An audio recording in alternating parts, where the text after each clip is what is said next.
Hey Sky fam, welcome back to another episode of Real Talk. I'm so glad to be in the studio today talking to you. And on today's episode, we have a very interesting question for us to answer, which says, how do we balance school life and personal life? Auntie B, do you have any tips for us? I do, but first, let's hear what the girls have to say. You just need to know how to balance. You should find a balance. You should have time for school and time for your social life. And then it will work out. Well, I was going to discuss time management as well. Because I believe at the end of the day, what's that saying? No work, all work and no play makes Jack a dull boy. Yeah, I feel like as much as you want to study and do well, you also need time to take for yourself. But you don't want to neglect your studies as you do that.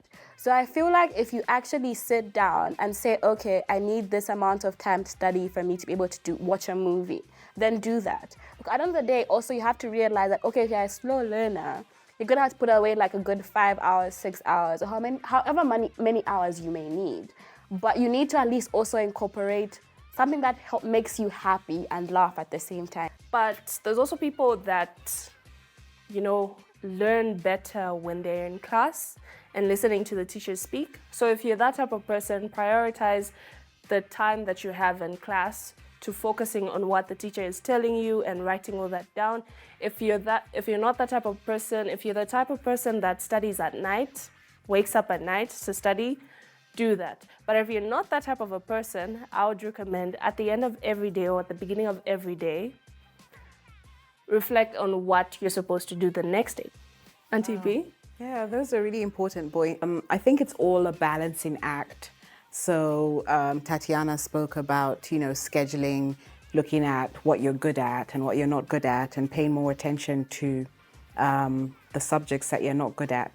But also balancing what helps you relax sometimes, because when you're stressed, just reading all the time and you don't take time to relax and rest, it's something that actually might affect your studies. And this is something that you learn now because it just follows you everywhere in life. Even when you go to university, it's the same thing. If you do decide to go to university or college, when you start working, whether you're an employee or you're setting up your own business, you do have to have some kind of balancing act. I know we all want to be the best in our academics as well as our careers, but then we end up neglecting our personal lives, but that leads to burnout, which we need to avoid by finding a balance between the two.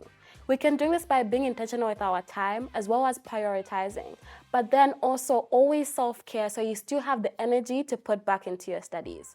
It was great having you guys with us today, but right now from us it's bye!